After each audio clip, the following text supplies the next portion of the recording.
Hello YouTube, Ether here, back another kicking action figure review. Today's review is over the NECA Pacific Rim Leatherback Kaiju figure from Series 2 of Pacific Rim. Yeah, I got this guy out of the 2-pack, but the 2-pack Leatherback and the single-carded Leatherback are exactly the same, so you don't have to worry about that. They're exactly the same figure. I'm just separating this guy and Battle Damage Gypsy Danger into separate reviews to make them quicker. So that's that. Plus, if you only care about the Kaiju, then you only have to watch the Kaiju part. Or, you know, vice versa with the Jaegers. But, yeah, Leatherback Kaiju. Really loved Leatherback in the movie. Really love my Leatherback figure. It's one of my favorite Pacific Rim Kaiju figures because lots of them seem to be mostly the same figure. Like Axe-Head and Trespasser are almost exactly the same figure. And, you know, Scunner and Kaiju and like Knifehead Kaiju and stuff share a lot of the same body parts. So this is probably, well, definitely one of the more unique NECA Kaiju from the Pacific Rim line, and one of just the more unique Pacific Rim Kaiju, period. But he is really cool. Let me just zoom out a little for you guys. You can check him out. Leatherback, obviously, like the gorilla. He's a leatherback gorilla, well, which would normally be like a silverback, I guess. But you get it. You get what they're doing. Gorilla. It's a gorilla. It's like a reptile gorilla thing. You know, from another dimension. Pretty cool. You gotta admit. But yeah, so here he is. In all of his big ol' apish glory. You know, as you can see, he's a pretty big figure, 7-inch scale, which is really nice, you know. It's a nice sized scale. A bigger scale than their Godzilla figures. But I guess I'll show you articulation first. Head side to side. Jaw articulation. Really happy about that. Love jaw articulation on Kaiju.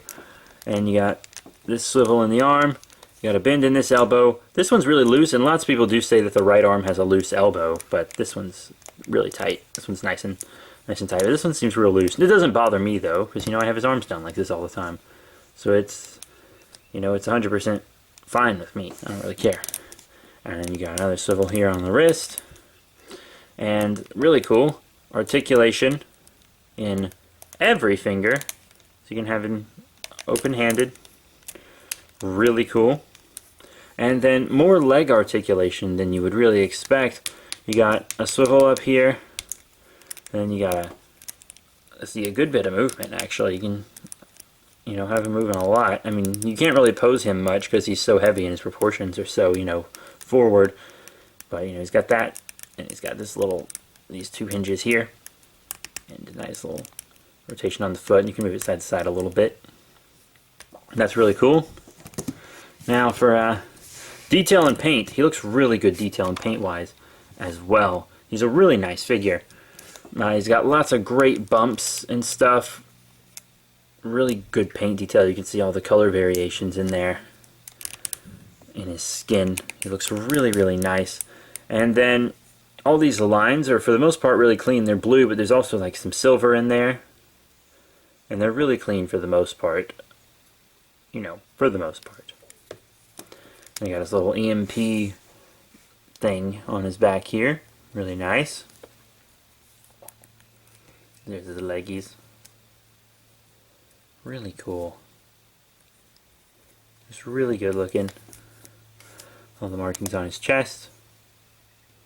It seemed like they might be a little off center, but it's whatever. I really like the fluorescent kind of look they gave his little tendril hair parts here. That's really nice. Head sculpts, really, really good. You can see that. It looks really nice. Painted tongue and everything in there. You get the eyes. A little part there. Head looks really good. So yeah, Leatherback Kaiju, looking real good. So, how about we get into some size comparisons of this guy. Now here we have Leatherback Kaiju with some other Pacific Rim figures. Here on the left we have the Anchorage Attack, Gypsy Danger, and here on the right, Scunner Kaiju.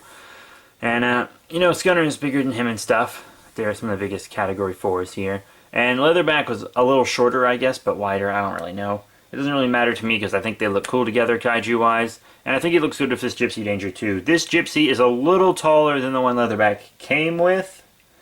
But, you know, it's whatever. It's not much of a size difference. This Gypsy's a little more accurate size-wise, which is why I used it instead of the Battle Damage Gypsy Danger. I used Anchorage Attack because he's a better size. But yeah, he looks good with his other Pacific Rim figures. And here's Leatherback with some other super articulated kaiju. Here on the left, we have the SH Monster Arts Gamera figure from Gamera 2. Really, really cool. And here on the right, the NECA 1985 Godzilla. So this is another NECA figure, but, you know, different scale, obviously. As you can see, these guys are in 6-inch scale, and he's 7-inch, so they don't really scale up well together. And here he is with some other Godzilla figures. We have an imported Godzilla figure from Japan on the left, and an American one on the right. Here on the left, we have the Toys Dream Project Titanosaurus, and on the right, the Bandai Creations 2014 Godzilla. And, you know, as you can see, he's too big for them. Also, you know, I think Leatherback looks like he's more in scale with the 6-inch figures since he's shorter, but he's just kind of big still, so it doesn't really feel right, honestly. But I still think that they look cool. Just not in scale. Now, here's Leatherback with some larger Godzilla figures. The one I like to display my Pacific Rim figures alongside is this Banpresto 2003 Godzilla right here. I think that he looks really good with them. He's an imported figure, if you can get yourself one. This one might be a little easier to get. It is the Final Wars Godzilla from Bandai Creations, the 11-inch one.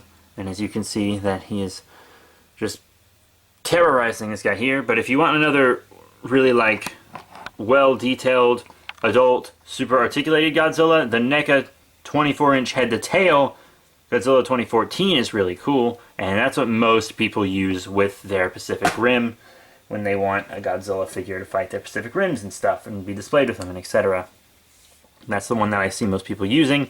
I don't have one, sadly enough, because they are really expensive and I don't want to drop that kind of cash on it, really. Like, with shipping and stuff, it's over 70 bucks, so I just use these guys.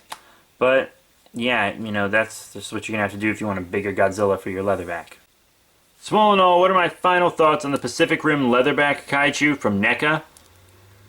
Well, he's really cool. You know, he's one of my favorite Kaiju from Pacific Rim. He's one of my favorite Kaiju figures from Pacific Rim.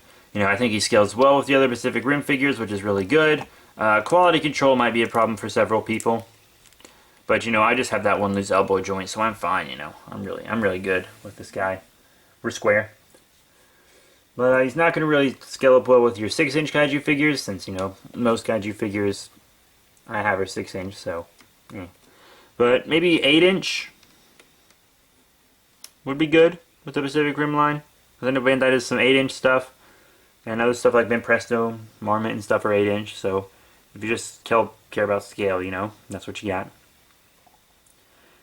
But, yeah, all in all, I think I had to give this guy 4 out of 5 stars. You know, it's just a really solid figure, and he's not a perfect figure by any means, but he's really cool. And I really like him. NECA did a good job with the paint and stuff, and the articulation was good. I mean, if Bandai did one, it probably would have had like 3 points of articulation. Probably could have moved the arms up and down in the head. Probably would have been it. But Monster Arts has been wanting to get their hands on Pacific Rim for a while now, so maybe we'll have that. I know there's some kind of Gypsy Danger model kit that's supposed to be coming out, so someone finally got their hands on Pacific Rim rights other than NECA. So we'll see where all this Pacific Rim stuff goes. But yeah, for now, 4 out of 5 stars for Leatherback. Please remember to rate, comment, and subscribe. Check out all the links in the description below. Thank you all so much for watching, and I'll see you all later.